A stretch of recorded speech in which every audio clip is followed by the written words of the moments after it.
40 লক্ষ টাকা 2 1.5 কোটি 1.5 কোটি টাকা 1.5 কোটি টাকা 1.5 কোটি টাকা 1.5 কোটি টাকা 1.5 কোটি টাকা যে জনাব আলী মোল্লার সকল সম্পত্তি এবং এই বাড়ি ব্যাংক ঋণ খেলাপের দায়ে নিলামে তোলা হচ্ছে।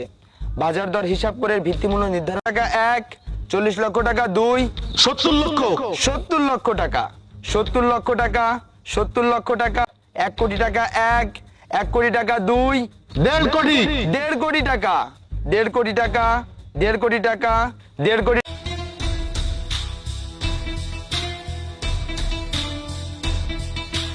বাবাজি তুমি ঠিক সময় চলে এসো। আল্লাহ চাইলে আজ যে ধনী কাল তাকে ফকির, আজ যে ফকির কাল তাকে ধনী বানিয়ে দিতে পারেন। পরিশ্রমের দ্বারা এই পৃথিবীতে সবকিছু অর্জন দেওয়ার ব্যবস্থা করুন। এতদিন তুমি কোথায় ছিলে? আর তাছাড়া আমার কথা কি তোমার মনে পড়েনি? তুমি যে 2 কোটি টাকা। I say stop it. এটা একটা ভদ্র পরিবেশ, এখানে ভাষা সংযত করে কথা বলুন। আপনারা এখানে নিলামের আয়োজন করেছেন, আমি খুব খারাপ লাগছে। আপনার মতো একজন অহংকারী কোটিপতি মানুষ আজকে কথাই বলতে পারছে না। দেখেছেন মিস্টার আলী মোল্লা? আর এদিকে আমার মতো একটা কামলার ছেলে সেই অট্টালিকার রাজপ্রাসাদ কিনে নিতে এসেছে। যারা অহংকার করে তারা দুনিয়াতে বেশি দিন টিকে থাকতে পারে না। তারা আজ কোথায়? আজ আপনার এই বিপদের দিনে তারা আপনার পাশে না থেকে মোবাইল ফোন বন্ধ রেখে লুকিয়ে আছে কেন? ভাবছেন তাদের ব্যাপারে এত খোঁজ কিভাবে রাখলাম? আপনার ওই 2 জামাই আপনার সুসময় আপনার খেয়েছে, আপনার পড়েছে, আপনাকে কুপরামর্শ দিয়ে আপনাকে ধ্বংস করে দিয়েছে। অথচ তারা আপনার এই বিপদের পত্রগুলো রেডি করুন আর 2 কোটি টাকার চেকটা আমার কাছ থেকে বুঝে নিন। জি স্যার, আপনি কোনো চিন্তা করবেন না, এক্ষুনি আপনাকে সবকিছু বুঝিয়ে দিচ্ছি। স্যার দয়া করে সম্পত্তি নিয়ে নিলাম করছো, সেই সম্পত্তির অর্ধেক মালিক আমি, তাহলে আমাকে ছাড়া কিভাবে এই নিলাম হচ্ছে? হ্যাঁ, দুলাভাই একদম ঠিক কথা বলেছে। তোমরা তো সম্পত্তি, আমি তো শুদ্ধ বাংলায় কথা বলছি, আপনি বুঝতে পারছেন না? জনাব আলী মোল্লা তার সকল সম্পত্তি আমাদের দুজনের নামে লিখে দিয়েছে। এই যে তার সকল কাগজপত্র। কামরুল, আমার বাবার বিপদের সময় কোনো বাটপারি করার চেষ্টা করো না।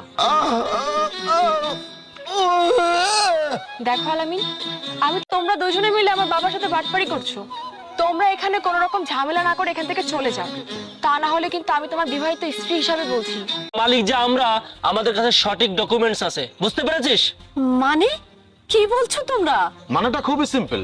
মিস্টার আলী মোল্লা যখন ভুল সময়টা মনে রাখার জন্য, সেদিন যখন আলী মোল্লা অসুস্থ হয়েছিল তখন আমরা দুজন মিলে তাকে আগে হাসপাতালে নিয়ে নিই, আগে তাকে রেজিস্ট্রি অফিসে নিয়ে গিয়েছিলাম, তারপর তার সঙ্গে প্যারালাইজড হয়ে কাটাতে হবে।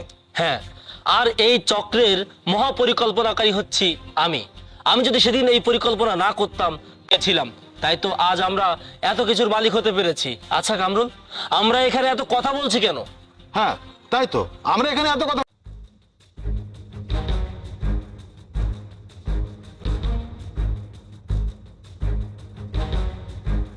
দিয়েছে।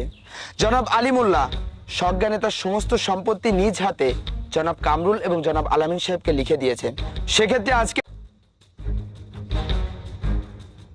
জনাব আলী মোল্লা অসুস্থতায় আপনাদেরকে ক্ষমা করে দিলাম। আমি চাইলে আপনাদেরকে মানহানির দায়ে কিনে নিবে। দুলাভাই, আপনার কি মাথা ঠিক আছে? মুখে যা আসছে তাই বলছেন নাকি? আরে এই সম্পত্তির মূল্য বাজার দর হিসাব করে কম করে হলে 10 কোটি টাকা। যদি কেউ 10 কোটি টাকা এখানে, আপনি কাগজপত্রগুলো রেডি করুন জলদি। জনাব কামরুল সাহেব এবং জনাব আলামিন সাহেব, দীপ্ত সাহেব যেটা বললেন তার কথার পক্ষে বা বিপক্ষে কাগজপত্রগুলো রেডি করে দিচ্ছি।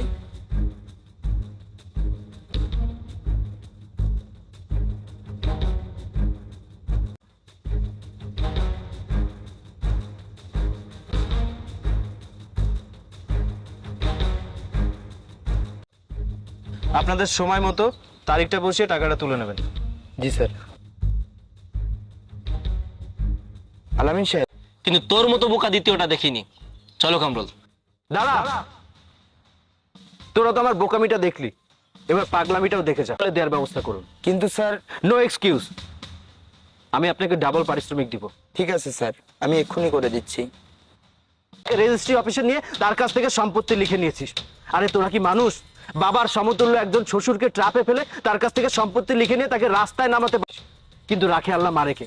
এই জন্যই আল্লাহ হয়তো আমাকে কোটি কোটি টাকার মালিক বানিয়ে দিয়েছেন, যাতে এই সম্পত্তি আমি এসে আবার কিনে নিতে পারি। এই দুনিয়ার জীবন ক্ষণস্থায়ী করেছিস না, এর শাস্তি তোরা একদিন ঠিকই পাবি। সেই পাপের জন্য তোরা ধ্বংস হবি।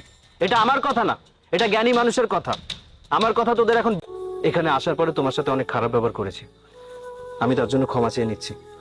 যদি তোমার মনে হয় তুমি আমার সাথে যেতে পারো। না, আমি তোমার সাথে।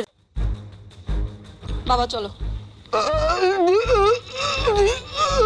দীপ্ত হিসেবে বলছি, তুমি আমাকে ক্ষমা করে দাও বাবা।